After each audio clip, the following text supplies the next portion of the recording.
इकडे मुंबईमध्ये देवेंद्र फडणवीस यांनी मुख्यमंत्री पदाची शपथ घेतली आणि नागपूरमध्ये जल्लोष करण्यात आलाय। नागपुरातील बडकस चौकामध्ये फटाक्यांची आतषबाजी करण्यात आली आहे। तर मुंबईतल्या भाजप कार्यालयात देखील कार्यकर्त्यांनी एकच जल्लोष केलाय। त्यामुळे राज्यामध्ये ठिकठिकाणी एकीकडे शपथविधी पार पडल्यानंतर आनंदोत्सव पार पडला। अनेक ठिकाणी मोठमोठे स्क्रीन्स लावण्यात आले होते। अनेक चौकांमध्ये अनेक मंडळींनी एकत्र येऊन हा सोहळा पाहिलेला आहे, हा क्षण पाहिलेला आहे मोठ्या स्क्रीनवर।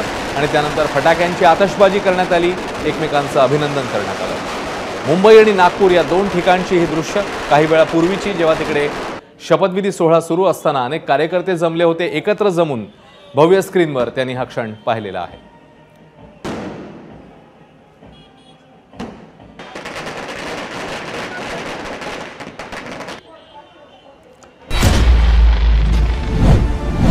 महानिकाला दिवशी सर्वाधिक पाहिलेलं चॅनल